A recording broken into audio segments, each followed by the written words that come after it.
मेरे पिताजी वापस नहीं आए। टुकड़ों में खून से लथपथ एक झंडे में लपेटे हुए उनके शरीर के टुकड़े में घर लाई। मेरी टूटी हुई माँ सालों के लिए ठीक नहीं हुई। उन्होंने पहले ही इंदिरा जी की हत्या का सदमा देखा था, अब अपने पति को खो डाली। बहुत दिनों के लिए खाती नहीं थी, सिर्फ नींबू पानी पीती थी, 2-4 गिलास मुश्किल से जबरदस्ती करके खिलाती थी। बाहर नहीं जाती थी, किसी से बातचीत नहीं करती थी। 7 सालों के लिए घर के अंदर ही रही, ज्यादा बाहर गई नहीं। उस सदमे से बाहर निकल नहीं पाई। 7 सालों बाद उनको लगा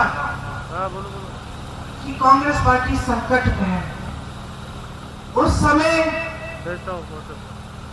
ऐसा लग रहा था कि एक और बार चुनाव आ रहा है, भाजपा उभर सकती है। कांग्रेस पार्टी टूटने वाली थी। तमाम नेता आ रहे थे उनके पास कि राजनीति में आइए, राजनीति में आइए। उनकी बेटी थी, बहुत कष्ट देखा था उनका। मैंने मना किया, मैंने कहा राजनीति में मत आओ, ये लोग तुम्हारा इस्तेमाल करेंगे, तुम्हें भी कुछ हो जाएगा, छोड़ दो, कोई जरूरत नहीं है, संभल जाएगी पार्टी, कोई संभाल लेगा, कोई नेता बन जाएगा। मां ने बात नहीं सुनी। मुझे कहा कि ये जो चित्र है तुम्हारे पिता का, जो मेरे कमरे में दीवार पे लटका है, इसको मैं नहीं देख पाऊंगी। अगर आज मैं मुंह मोड़ लूंगी, पार्टी के लिए आगे नहीं बढ़ूंगी, तो मैं इनको क्या जवाब दूंगी, मैं अपने आप को क्या जवाब दूंगी। तो आगे आई तो ये स्पष्ट था कि पहला चुनाव उन्हें अमेठी से ही लड़ना था। ये पिताजी की कर्म भूमि थी।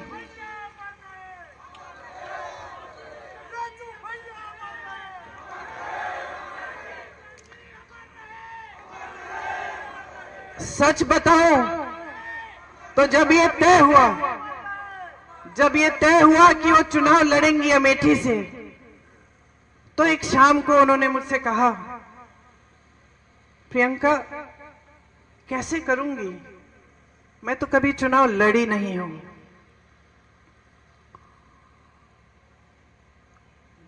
पलक नहीं झपकाई मैंने कहा, मां ये चुनाव मैं आपको लड़के दूंगी, आप आओ मत अमेठी, मैं अमेठी को संभालूंगी।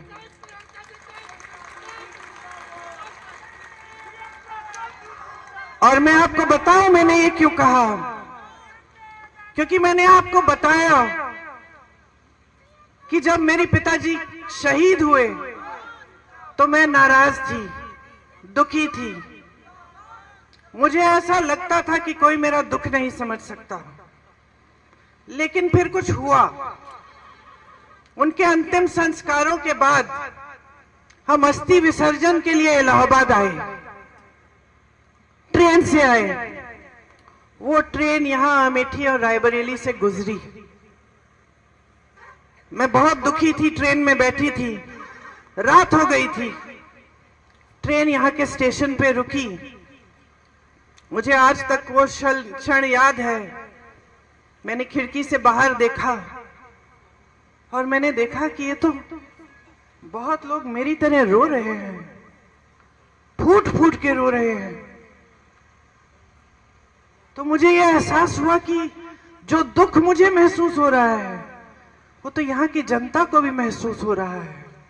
यहाँ के जो कार्यकर्ता थे, जो सारे इंतजार कर रहे थे बीच रात में कि राजीव जी को एक अंतिम बार देखेंगे, उनकी अस्थियों को देखेंगे, श्रद्धांजलि देंगे, उन सब के दिलों में वही दुख था जो मेरे दिल में था। आपने मेरे दुख के पल में आपने मेरा साथ दिया। मैं समझी कि मैं अकेली नहीं हूं इस दुनिया में, कि सिर्फ मुझे दुख नहीं हो रहा है, मेरे परिवार को दुख नहीं हो रहा है, सिर्फ मेरी मां टूटी नहीं है, मेरे भाई नहीं टूटे हैं, लेकिन अमेठी की जनता मेरे साथ रो रही है, क्योंकि उनका भी भाई, उनका बेटा चले गया। इसीलिए जब मां ने कहा कि अमेठी से चुनाव लड़ेंगी, तो बगैर हिचकिचाए मैंने कहा मैं लड़वाऊंगी, क्योंकि मैं जानती थी कि जब मैं यहां चुनाव लड़वाने आऊंगी तो मैं अपने परिवार के बीच आऊंगी।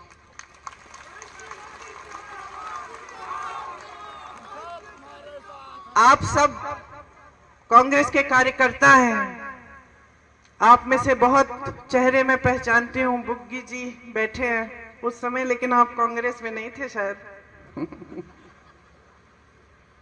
आ गए उसके बाद, वापस आ गए उसके बाद। बहुत चेहरे में पहचान रही हूं। आपको याद है किन परिस्थितियों में हमने वो चुनाव लड़ा। मैं आई, आज मेरा बेटा 24 साल का है, उस समय मैं शायद 28 साल की थी। उसको देखती हूँ और कभी कभी यकीन नहीं आता कि उसी की, लगभग उसी की उम्र में मैं पहला चुनाव लड़ने के लिए यहाँ पहुंची। उस समय कैप्टन शर्मा सांसद थे। उन्होंने मुझे कहा, ये लो प्रियंका, मैं तुम्हें एक हीरा दे रहा हूं, और उनके साथ किशोरीलाल शर्मा खड़े थे। उन्होंने मुझे ये शब्द कहे, याद रखना ये आदमी वफादार रहेगा, और याद रखना जैसे ये काम करके दिखाएगा तुम्हें बहुत कम लोग मिलेंगे। किशोरी भैया ने और मैंने किन परिस्थितियों में वो चुनाव लड़ा आप सब जानते हैं। मेरे ख्याल से जो बुजुर्ग हैं वो जानते हैं। केंद्र में भाजपा की सरकार थी, प्रदेश में भाजपा की सरकार थी, कल्याण सिंह जी मुख्यमंत्री थे उस समय। यहाँ कोई संगठन के नाम की चीज ही नहीं थी। बहुत साल हो गए थे पिताजी के समय से। लोग थे, कार्यकर्ता थे, जो उनसे जिनका लगाव था पिताजी के साथ, जिन्होंने काम किया था उनके साथ, लेकिन संगठन नहीं बना था। रात रात को हम संगठन बनाते थे, ब्लॉक की कमेटियां, ब्लॉक के अध्यक्ष चुनते थे, साथ में बैठकर सबसे पूछ के कि किसको अध्यक्ष बनना चाहिए, और दिन में हम दौरा करते थे। पूरा दिन काम करते थे, पूरी रात काम करते थे। उस समय मशीनें नहीं थी। ये बात होती थी कि कोई बक्से चुरा लेगा, वो सब इंतजाम करना था। बड़ा चुनाव था, सम्मान की बात थी, लेकिन हम पूरी जीत जान से लड़े।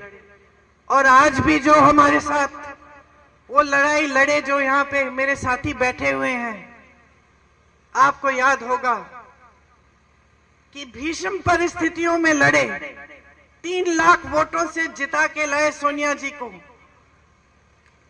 रात रात तक काम किया, आंसू बहाए, कभी कभी हंसे,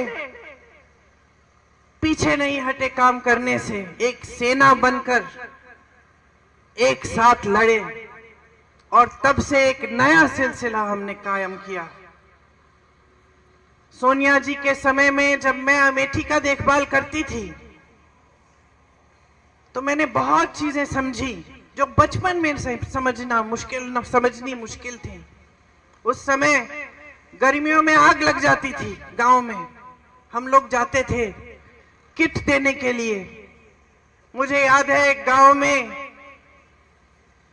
एक आदमी, एक किसान आया मेरे पास, यूं करके उसके हाथ, उसकी धोती में उसने कुछ बांधा हुआ था। जब मेरे पास आया, उसने ऐसे मुट्ठी खोली, मुझे दिखाया। 500 रुपए के नोट थे, अध जले हुए, उसकी राख भी उसके हाथ में थे। उसने मुझे कहा कि मैंने अपनी बेटी की शादी के लिए रखे थे, सब जल गया, सब खत्म हो गया। मैंने गरीबों का दर्द समझा, किसानों का दर्द समझा। मैंने अपनी बहनों को समझा जब मैं उनके बीच में घूमी और मैंने देखा कि किस तरह के संघर्ष कर रही हैं, किस तरह अपने बच्चों की परवरिश कर रही हैं। मेरी प्यारी बहन यहाँ खड़ी है, तुम्हारी कहानी याद है मुझे। तुमने पढ़ाई नहीं की थी, 8वीं तक शायद पढ़ाई की थी। तुम्हारी इच्छा थी कि तुम्हारी बच्ची बड़ी होकर पढ़ाई कराओगी अपनी बच्ची को, लेकिन तुम्हारे ससुर जी नहीं माने। सही है, ससुर जी नहीं माने तो चुपचाप से, सुनिए, चुपचाप से घर पे फॉल सिलने का काम किया। और जब कोई देख नहीं रहा था तो जाके वो फॉल दुकान में ले जाती थी और वो उससे थोड़ी सी कमाई कर लेती थी, किसी को बताया नहीं। जब परिवार ने कहा कि बेटी को नहीं पढ़ा सकते, रो मत, बहुत हिम्मत वाली हो, बहुत हिम्मत वाली हो। तुम्हारी हिम्मत ने मुझे हिम्मत दी है।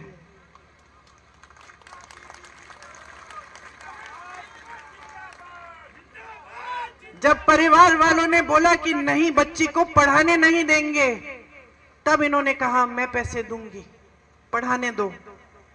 आज बच्ची क्या कर रही है? बीए पास है ना?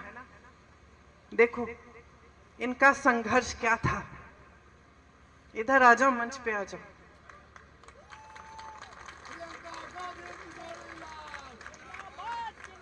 तुम्हारी जगह यहां है। मैंने सीखा कि मेरी बहनें कितना संघर्ष कर रही हैं। मैंने देखा कि कड़ी धूप में,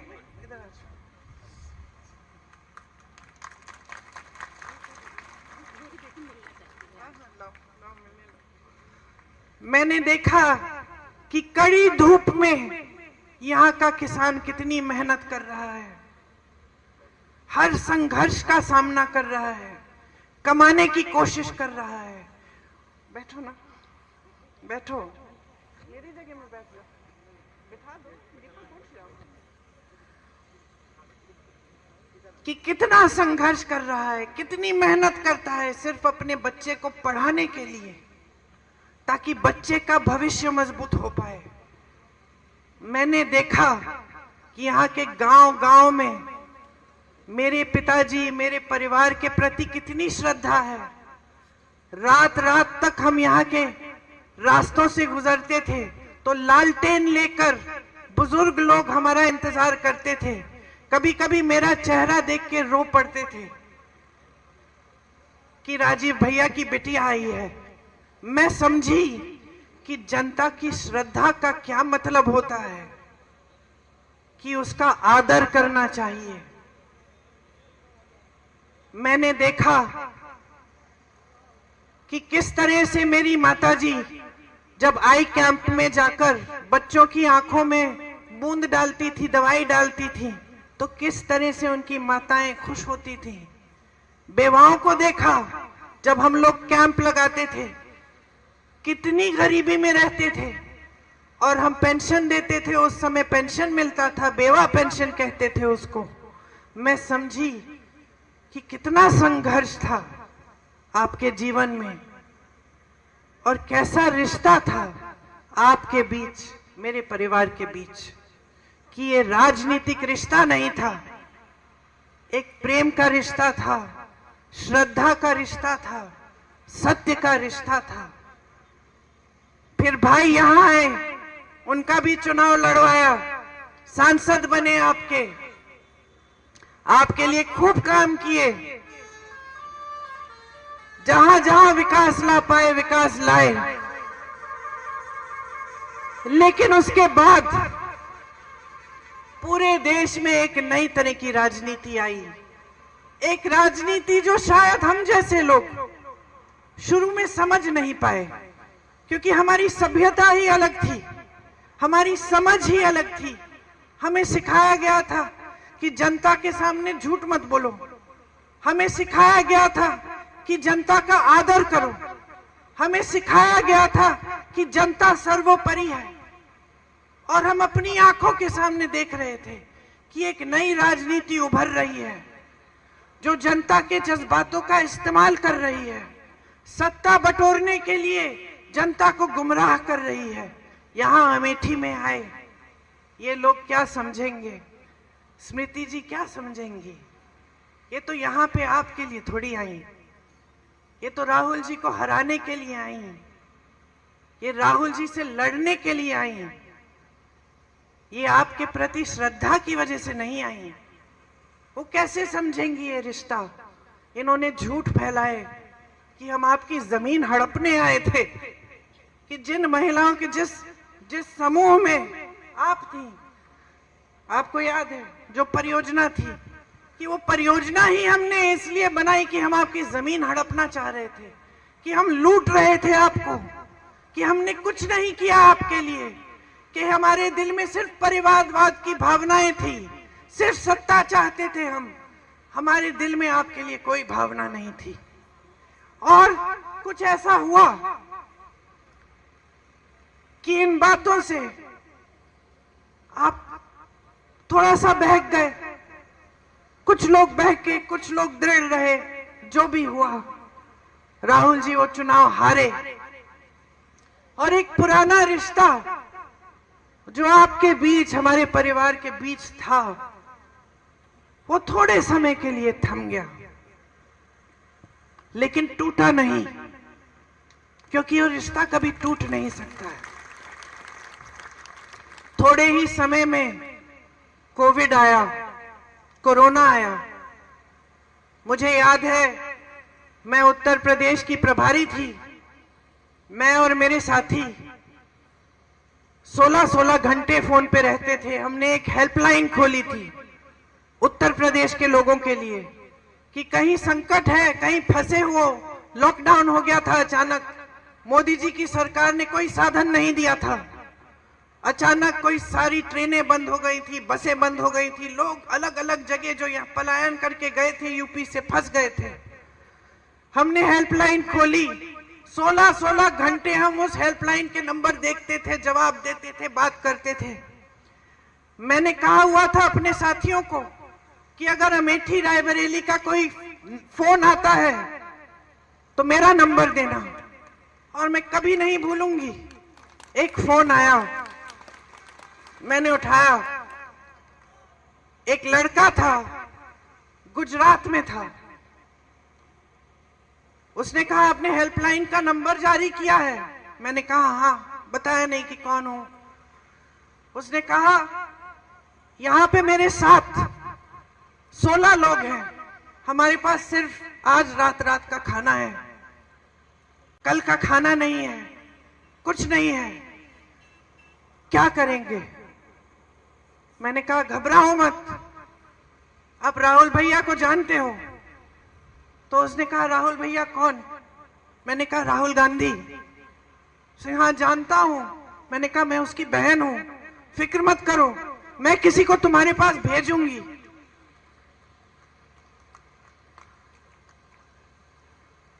मैंने अपने साथियों को कहा कि गुजरात में जो हमारे कांग्रेस के कार्यकर्ता हैं, एकदम उनको फोन करो, नंबर दो, पता दो, खाना भेजो और उनकी वापस घर आने के लिए सुविधा बनाओ।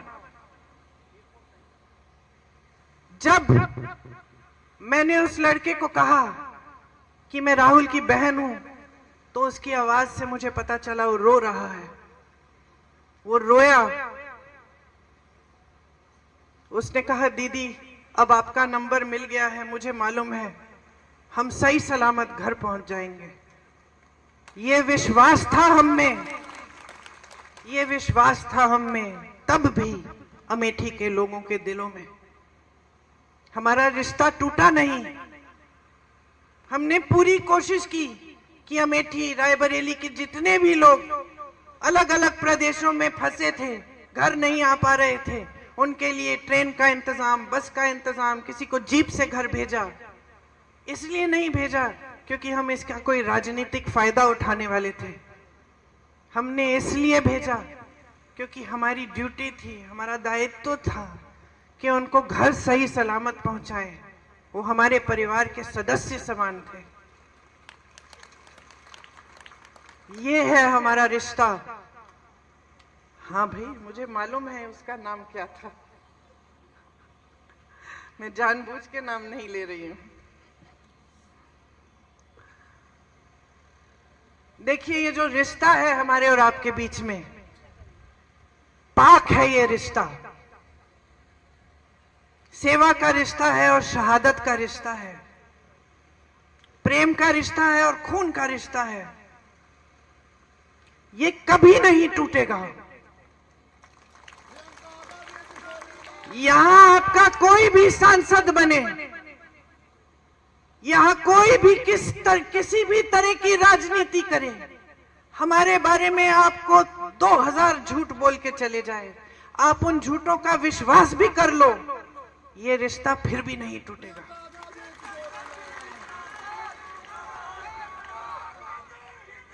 मैंने आपसे कहा शुरू में कि अगर अपने जीवन में एक ऐसा इंसान था जिसे मैंने पूजा, वो मेरे पिताजी थे। ये मेरे पिताजी की कर्म भूमि है, मैं इस भूमि को भी पूजती हूं, मैं इस भूमि को भी पूजती हूं। ये भूमि मेरे लिए पवित्र भूमि है, ये भूमि राहुल के लिए पवित्र भूमि है।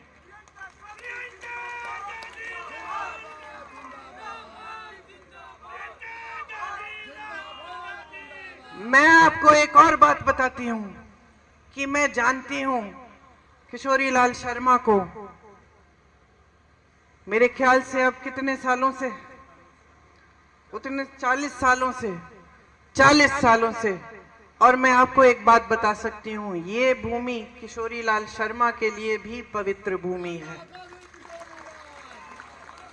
आज अगर हमने इन्हें आपका प्रत्याशी बनाया है तो पूरी समझ और पूरे विवेक से ये फैसला लिया है।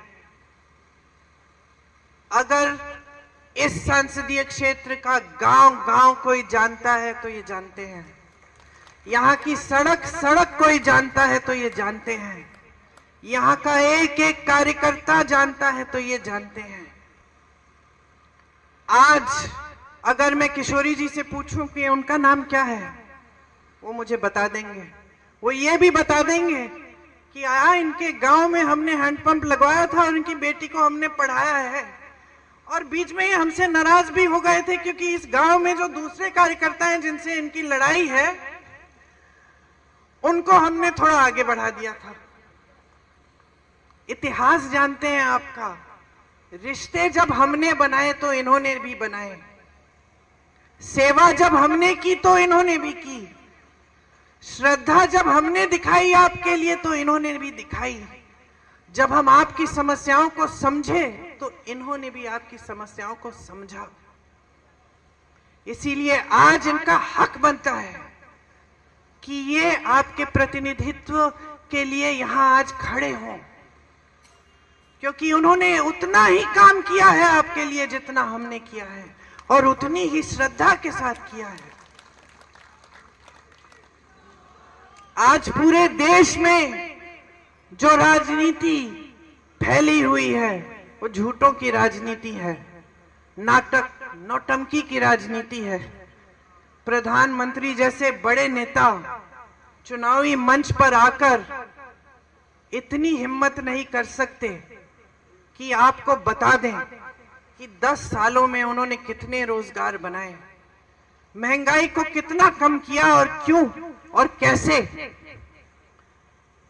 आपके सामने आकर इतनी हिम्मत नहीं है कि आपको बताएं कि कितनी संस्थाएं खोली हैं, कितने बड़े बड़े उद्योग खोले हैं, क्या नया किया है इस देश के लिए 10 सालों की सत्ता को लेकर।